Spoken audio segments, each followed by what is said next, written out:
Southern Utah is seeing its lowest coronavirus case rate since the start of May, according to the Enterprise Business Journal, even though they've hosted several events over the past weeks with hundreds of people gathering together, often not wearing masks. While this may be surprising to some, this is actually consistent with patterns we've seen up to this point, as well as the Utah Department of Health's guidance on outdoor gatherings.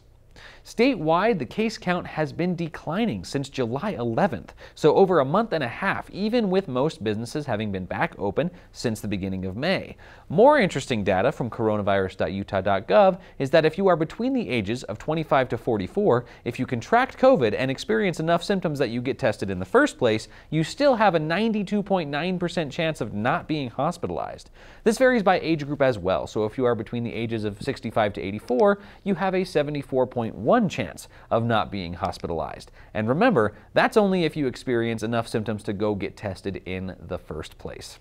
Treatment for COVID-19 has improved significantly since the beginning of the year. The death rates have gone down, and many places are already suspected to have reached herd immunity.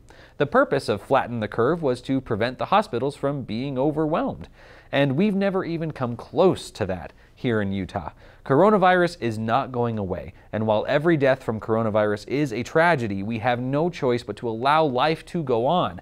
Death from disease, disaster, and tragic accidents has existed since the beginning of humankind, and we all need to be free to decide how we want to mitigate our own risk and the risk to those around us. It's time to let go of our paralyzing fear of COVID and move on with our lives. On a completely unrelated note, the Governor's Office of Economic Development has approved tax incentives for 2 more films. American Murderer, expected to spend more than $2 million in Utah, and a smaller film called Grandpa's Crazy, expected to spend $60,000 in Utah. GoEd also approved several large incentives for films back in July, with 2 more productions expected to spend more than $2 million in the state during filming. The film industry has been hit particularly hard by COVID-19, and even months after reopening, film projects are only beginning to trickle in. Larger Hollywood projects are expected to remain few and far between until theaters across the country have largely reopened and can be expected to stay open. Alrighty, we have 2 guests today that I'm very excited for, Antionette Stapley with Operation Hero and Joe Rangel with To Evolve Coaching and Consulting. Our first guest this week is Antionette Stapley with Operation Hero. She's going to talk to us about what Operation Hero is and does, and how you can get involved and make a difference as well. Antionette, thank you for being here. Thank you for the invitation. So tell us a little bit about what Operation Hero is all about. Operation Hero is about giving back, educating, and honoring our military. It was started because of one individual, which happens to be my husband, who died July 3rd of 2013, sorry. And he was always giving back and helping people. So what better way to continue his legacy than to give back? And so that's what we do. And we educate our military and civilians about the Blue Star, the Gold Star, the White Star, and the Silver Star, what their meanings are, the true meaning of Memorial Day. And we honor Utah's fallen service members that have passed away since 9/11 from all manners of death. We don't disclose how any of them passed. We honor them, we say their name, and because they're heroes and they're all important. Wow, that's a very personal beginning. Yes. And I can see why you've really pushed forward with this. And so when did you start Operation Hero? Operation Hero was started in 2015. Okay. And we held a 5K event in his honor. And so we give back to the Gold Star families here in the state of Utah, and we also send money to other organizations that help out the Gold Star families. Okay. So what is a Gold Star family? So a Gold Star family is one who has lost a loved one while in service. While they have been over in war, they are a Gold Star. There's ones that have passed away here in the state of Utah, and they're considered a Gold Star. If they are in uniform, they're a Gold Star family. So what are the main things that you do for Gold Star families? So we like to send gift cards around the holidays to those that may need it a little bit more. We like to team up with businesses any business that would like to donate services to families that may need a ramp made, built, any, maybe a furnace needs repairing. We would love to partner up or work with businesses to help these families, to give back to them. And we have our Memorial Day event where we honor our fallen. We also started the Gold Star Games, which was for the children of the fallen. Our first one was supposed to be this last March, but due to COVID, we were unable to hold it. So we're looking forward and hoping that we can do it this next spring and bring in sports players and to work with our children and just kind of get them out, because it's a different feeling when they're around other kids that have lost a loved one, a parent. So the overall vision of Operation Hero is really to provide the support, whatever is needed to, and now is it just Gold Star families, or? No, not just Gold Star families. We reach out to current military through our Educate program. After my husband died, I realized how many documents I did not have in my personal belonging, that we came up with a list. And so now I go and speak to spouses or family members about the importance of having these documents and that they're updated yearly. Okay, that's great. So working really across the spectrum. Yes. That's fantastic. So what would you say is the most typical thing that you will do for a Gold Star family, or for someone who's had a family member pass? Well, first of all, I reach out. I send out a card to let them know that they're not alone. When my husband passed, I felt like I was alone. I was the only one. I hadn't met any other Gold Star families, didn't know anyone that had passed away. So I always try to reach out and let them know, you're not alone. We're here to support you. And we're here for you to call and talk to us. We're here if you need groceries, we'll send you a gift card. If you need a bill paid, we'll send it and pay it for you. So that's our way of giving back to those Gold Star families, letting them know that we're here to support them. I love that. I love that. So it sounds like there may be a lot of opportunities for people to get involved. Is there the most direct way or a preferred way for people to help out? They can contact us through our website, operationheroes.org. Yes, we are Operation Hero, but we honor all heroes. So they can reach out, they can contact us through there, they can contact us through our Facebook page, through Instagram, and our telephone number's on there, and let us know how you would like to get involved with us. We have our big Memorial Day event down at Station Park where we put out our booths, and we like for people to come and see and pay their respects to our fallen heroes there. Tell me more about that, the boots? The boots. So our boot display, we have over 280 boots, and each boot represents a service member that has died since 9/11.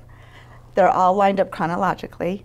They all have the rank, name, branch, and the angel date, along with a picture. And some of the boots have been decorated. They have been painted by the families. Some have just little notes from their kids written on them. Very touching, and you walk in and it's very sombering. You take a step back because we don't realize how many of our service members have died from the state of Utah. And when you watch a family member walk in, or a battle buddy, and they drop to their knees because they remember this person, it touches my heart. But my husband, he's right in the middle. He's right with them. He's not front and center. He didn't like the limelight, so he is right alongside his brothers and sisters of the military. And so that's every year on Memorial Day? Every year over Memorial Day weekend. Okay. And that's at Station Park? It's at Station Park. Where at in Station Park? Well, Station Park will donate an empty retail space to us. Okay. So every year it changes, and we come up with a way to decorate it. We have the boots, we have uniforms from all branches, we have the flags. We even allow the families to bring in pictures or poems or letters for them to share with others about their hero. That's amazing. Is that and that's kind of the flagship event, I guess you'd call it, of the year? Yes. And then you're adding other events for children? For children, for families, we're growing, and we're hoping to add other events, but our main event is about honoring our fallen. What events do you have in mind? Well, I would like to do an event for the moms, kind of do like a Mother's Day event where they get all glamorized, they get their hair done, their nails done, they get pampered. I would like to also hold a golf event for those, for dads, for families.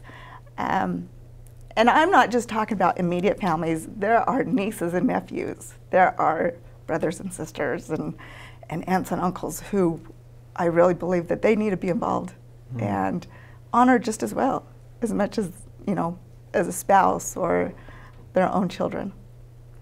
So how do you, I mean, these events, like your Memorial Day event, I would imagine is an extremely emotional moment. And you mentioned the financial support that you can provide for Gold Star families. Do you have ideas or things that you've seen work for people who are kind of trying to cope on a day-to-day basis, emotionally and psychologically with the loss? Oh, to help them cope, it's a lot of listening. When you lose someone, you feel alone. And to have someone listen and just be there, even if it's in silence, just to know that someone is there with you. That I'm more than willing to go sit with a family member if they need just that support. And, or if they just, sometimes they need to scream and yell, and that's okay too. So Operation Hero is there for them and for these families. We're all a family. Every Gold Star family, once you become a part of this group, which nobody wants to become a part of, we are a family. I love that. I love it. And we talked a little bit about it earlier, but for people who do want to get involved and want to help, what's the best way for them to reach out and get involved? They can reach out through our website. Okay. And contact us. They can come in and be volunteers at our events. You can also donate. There's a donate button on our website. Businesses are welcome. We are always looking for sponsors for our main event in May or just throughout the year for any of our events. And just really reach out. Our booth display takes up to 2 hours or more, depending on how many booths we have to set up. Okay. So we are always looking for volunteers of all ages, not just adults. I would love to have kids come in and teach them about these heroes. I love it. That's fantastic. Thank you so much for coming on the show, and I hope that we're able to get some recognition and some press over there for you. Well, thank you. And our next guest will be our good friend and longtime partner, Joe Rangel with To Evolve Coaching and Consulting.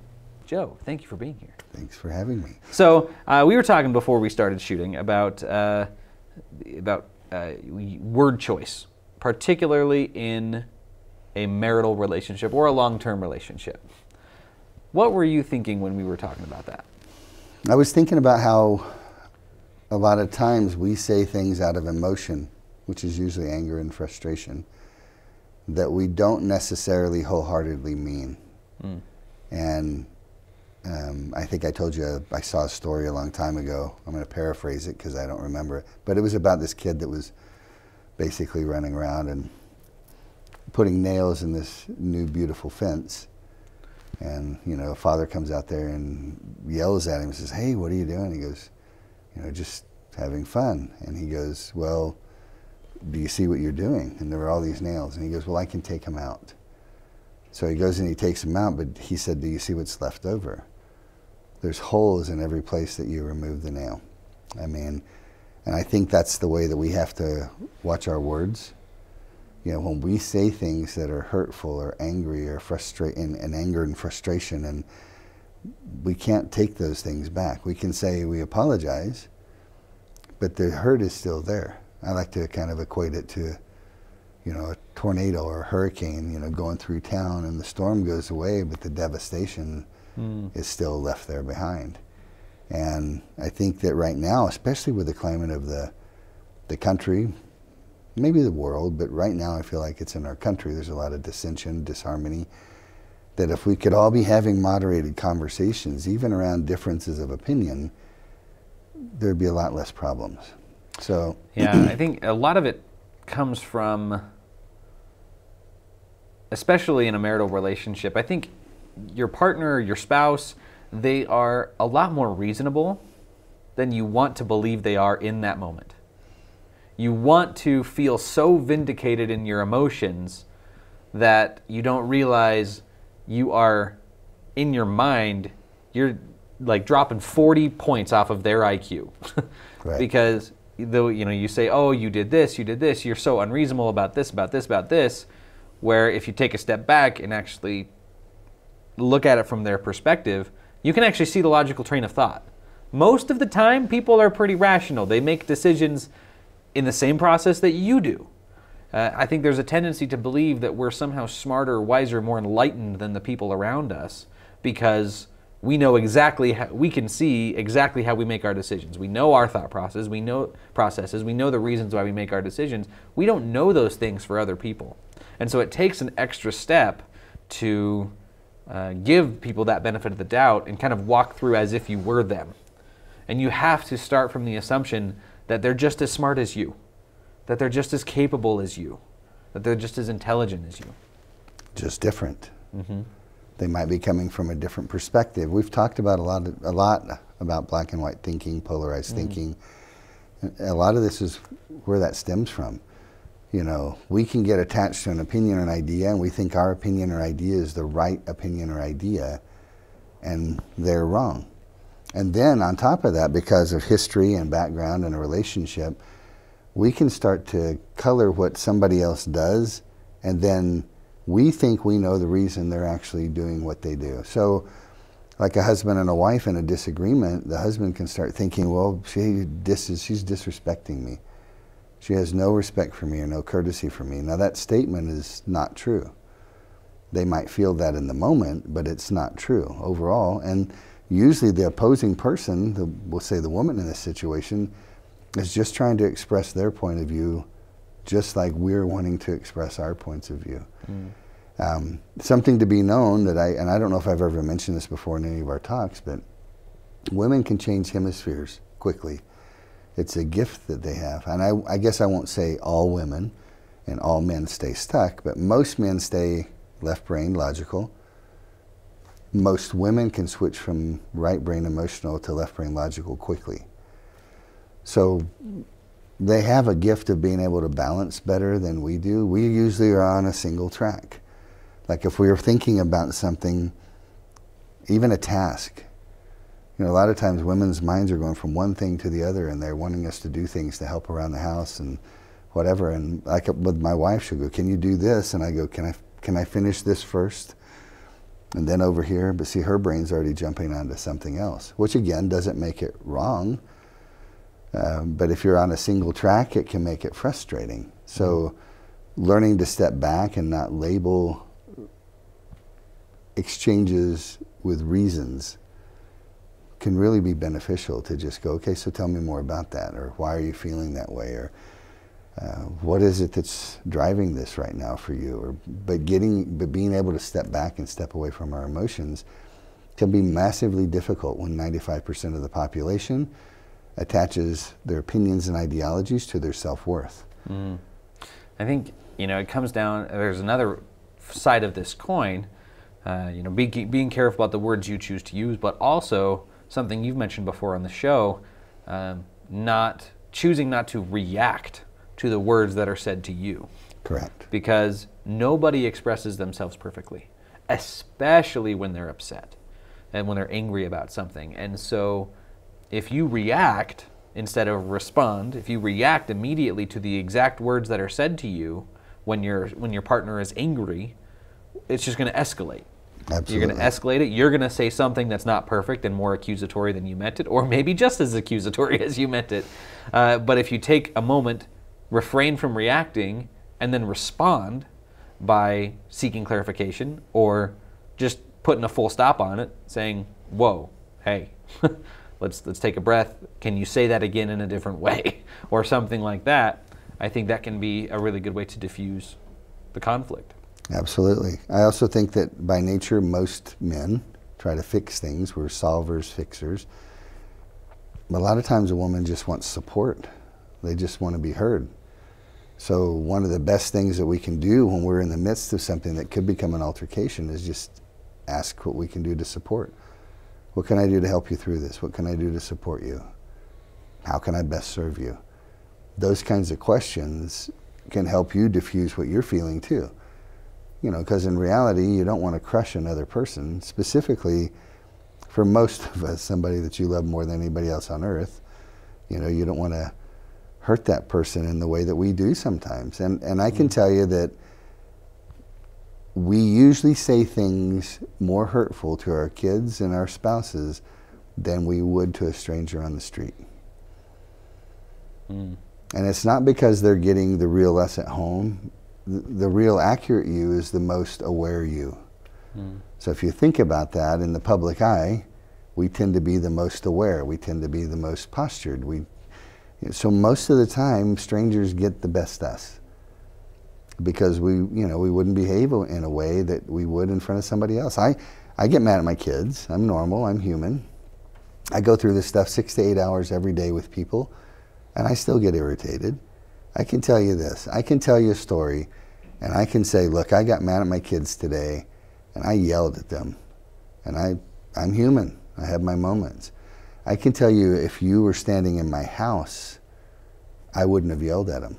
I would treat them in a different way. And I think we can all say that. So if we start thinking about that, then we have the ability to exhibit that best or better behavior all the time.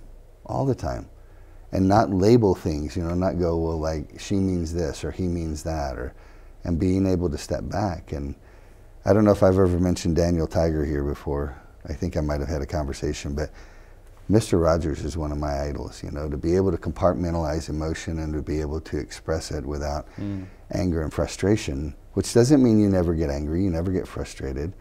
But Daniel Tiger is like the inheritor of Mr. Rogers' neighborhood. And he teaches a lesson that I think is powerful for kids, but it's equally as powerful for adults.